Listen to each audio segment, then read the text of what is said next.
C'était pas facile, ce n'était vraiment pas facile, les amis. Mais au final, nous avons remporté la partie.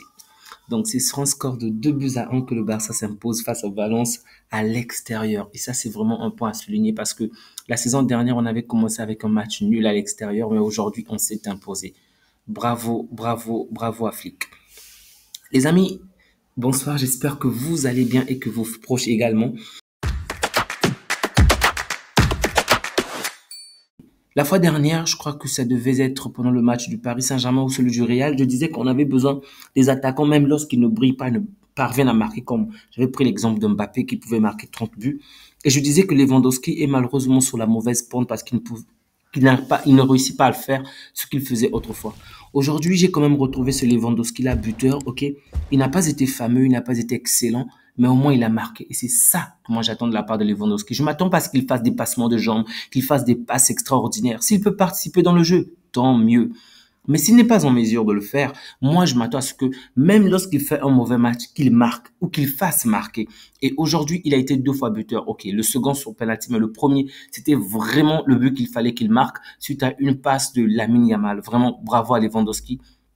Il va peut-être partager cette première place-là de meilleur joueur avec Lamine. En tout cas, c'était très bien fait pour lui. Bravo, c'est mérité de doublé de Lewandowski. Le second joueur, Lamine Yamal, que dire de Lamine? Est-ce qu'il est encore nécessaire de parler de ce jeune joueur, de ce talent-là? Vraiment, je sais pas. Sur cette équipe, il est parmi les 11 joueurs qu'on avait aujourd'hui, c'est peut-être la seule valeur sûre. Vraiment, il a fait un bon match, une fois encore une passe décisive, d'excellents dribbles, de bonnes passes, vraiment.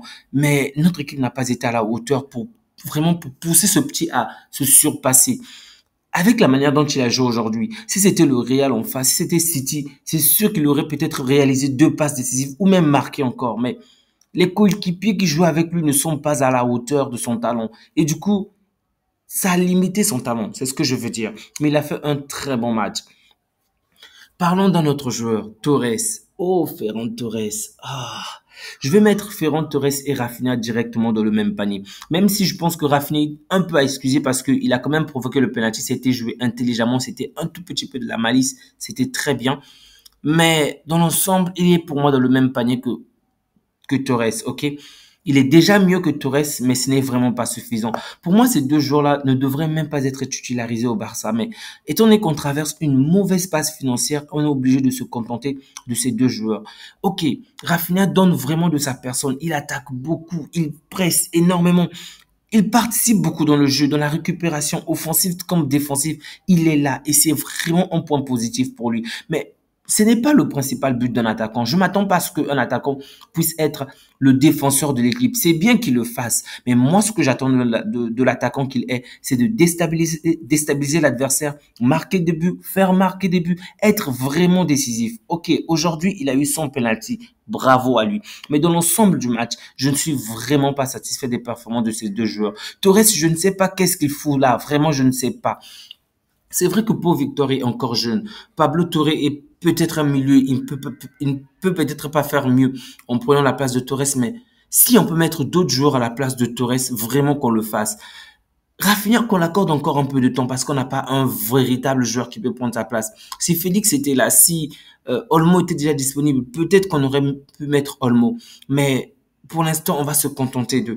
Vraiment, je suis alors là agacé de voir Torres sur le terrain. J'ai l'impression que toutes les fois qu'on lui donne la balle, le but est qu'il le perd. Il ne combine pas. Il est nulle part en fait.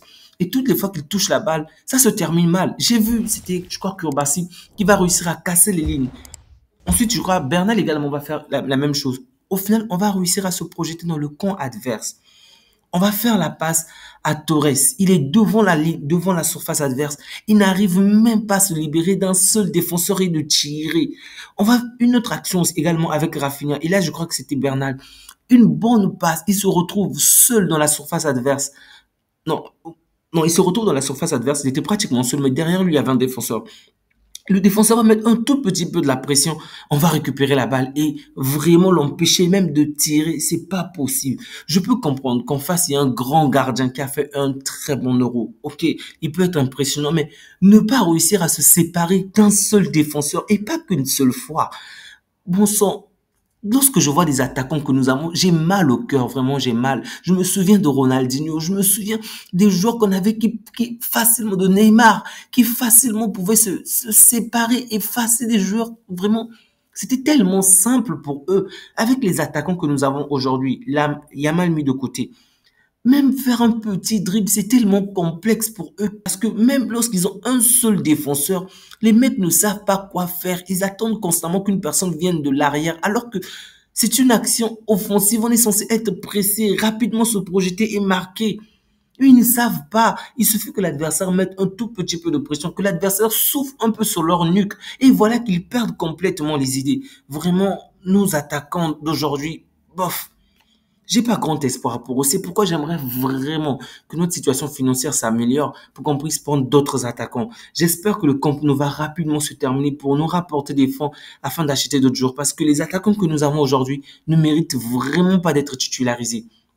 Vraiment pas. Regardez-le ce qu'on a fait entrer pour Victor. Un jeune, et il a déjà su apporter un réel danger offensivement avec le peu de temps de jeu qu'on l'a accordé.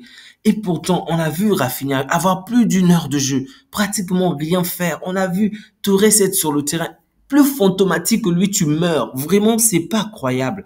Sur le milieu du terrain, ok, il y a pas mal de choses à dire sur les deux marques, que ce soit Casado ou Bernal, ok. Ce sont des jeunes joueurs, donc je peux pas vraiment m'attarder sur eux. Il y a de bons points positifs. Ok, déjà, offensivement, c'est quand même top. Défensivement, il y a pas mal de choses à faire. Facilement, on arrive à les tromper. Le positionnement n'est pas du tout parfait.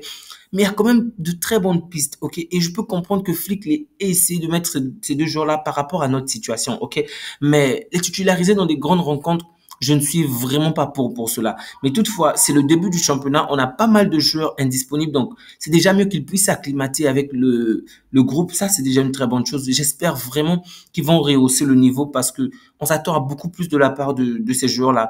Lorsque vous jouez au Barça, on oublie constamment votre âge. Et c'est ça aussi le problème parce que on est dans un grand club. On n'a pas d'état d'âme, en fait, pour dire tu es petit, tu es grand. OK. On te laisse du temps. OK, adapte-toi. Mais en mi-saison, on ne verra plus leur âge. Du coup, ils doivent rapidement être au même niveau que Pedri. Ils sont jeunes, mais ils jouent dans une équipe où on n'a pas vraiment le temps à les accorder. Défensivement parlant, j'ai aimé de très bonnes choses, ok, de la part de Koundé, de la part de Baldé. Ces deux joueurs-là m'ont vraiment régalé, ok. C'est vrai que il y a eu quelques petites, on va dire, des petites limites, mais dans l'ensemble, c'était plutôt bon, ok. Ces deux joueurs-là m'ont vraiment satisfait, que ça puisse être offensivement ou défensivement. J'espère juste qu'ils vont avoir cette petite touche pour pouvoir les permettre de marquer par eux-mêmes, ok? Ils font très bien les choses défensivement et offensivement également, c'est très intéressant, mais la finition n'est pas encore ça. J'espère qu'ils vont vraiment s'améliorer sur la finition. Donc pour ces deux joueurs, je me suis vraiment régalé. Martinez, Martinez m'a donné les mots de tête. Martinez est un bon joueur, ok? Je l'aime assez bien, ok? Je vais pas vous le mentir. Mais aujourd'hui, il n'a pas vraiment été à la hauteur. C'est vrai qu'il y a eu une action quand même assez dangereuse qui nous a aidé en retirant la balle à l'adversaire sans pour autant commettre la faute. C'était vraiment bon de sa part. Mais après, il a commis pas mal d'erreurs qui pouvaient vraiment être sanctionnables. Mais bon, dans l'ensemble, ça s'est bien terminé aujourd'hui, mais il est quand même fautif sur le premier but. C'était un mauvais marquage, du moins. C'était le dernier joueur. Il a mal marqué le joueur et le positionnement n'était pas bon puisqu'il restait sa jambe et donc sa jambe a couvert le joueur adverse.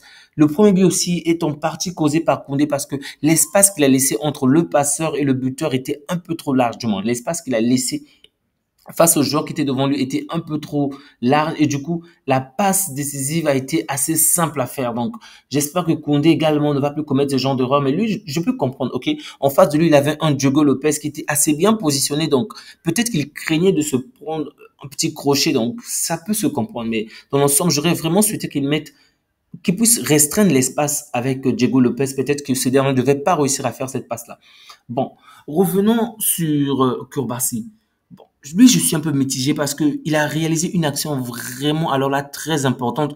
Cette action-là, en elle-même, vaut un but, vraiment. Donc, grâce à lui, on a pu gagner ce match parce que l'action qu'il a réalisée est vraiment décisive. Mais il a également commis pas mal de fautes, ok? Par exemple, le premier carton jaune qu'il prend n'était vraiment pas nécessaire. On était devant le coin adverse. Il y avait deux ou trois défenseurs derrière lui. Et l'adversaire n'était même pas en position pour se retourner et aller marquer. Donc, Il est jeune, ok?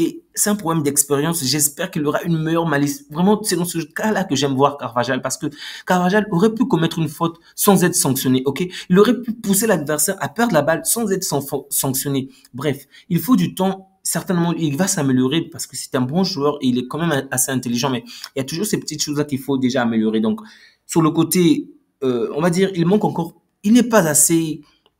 Il n'a pas assez de malice, ok?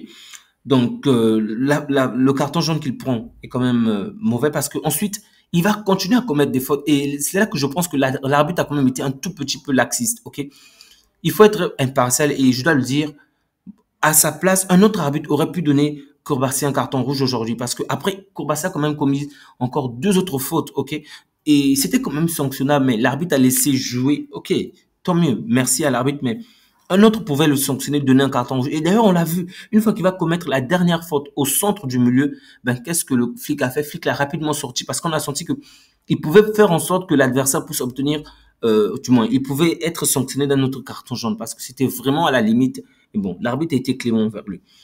Ter Stegen, bon, Ter Stegen, que dire? D'un côté, il réalise des actions tellement difficiles, ok, il nous sauve, mais après, il commet des petites erreurs qui nous mettent en danger encore. Heureusement que Kourbassi était là pour le sauver, mais vraiment, je sais pas quoi dire de Ter Stegen. Il fait de très bonnes choses, comme d'habitude, mais il y a parfois un moment où il perd la concentration. Bon, c'est un être humain, ça peut se comprendre, mais j'espère juste que ce genre de faute ne va vraiment pas se répéter à l'avenir parce que face au Real, face à City, face à des grands clubs, on paye cash ces fautes. Bon, heureusement, aujourd'hui, pour nous, ça se termine vraiment d'une bonne manière. Un autre joueur qui m'a fait plaisir de le voir, c'était Pedri. Ok, Pedri m'a énormément fait plaisir sur le terrain. Le contrôle, la qualité de passe, vraiment le calme. C'est Pedri quand même. Un peu de respect. Bravo à Pedri. Il a fait une très bonne entrée malgré le peu de temps de jeu qu'on a accordé. Flick nous avait dit qu'il devait jouer et donc il a fait. Il devait jouer. Il devait avoir un peu de temps de jeu.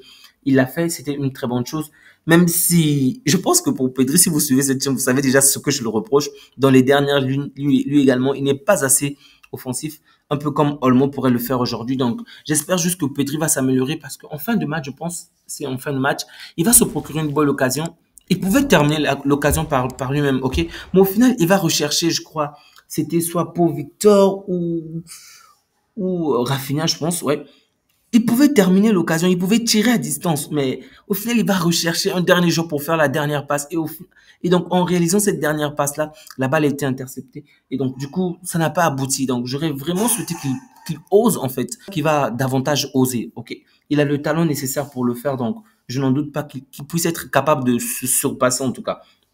Donc, dans l'ensemble, c'est un match quand même, on va dire, assez complexe parce que l'adversaire avait tous les moyens, toutes les armes nécessaires pour avoir au minimum un match nul aujourd'hui. Mais ils n'ont pas réussi à conclure, donc bravo à nous. Nous avons tenu. C'était pas facile de jouer dans ce stade. Au final, on a été vainqueurs. Les amis, je vais m'arrêter là, ok? Merci à toutes ces personnes-là qui soutiennent la chaîne à travers les likes, les partages. Ça me fait énormément plaisir. Notre chaîne ne cesse de s'agrandir et je ne peux que m'en réjouir. Prenez bien soin de vous ainsi que des vôtres et que Dieu vous garde. On se dit à bientôt les amis. Au revoir.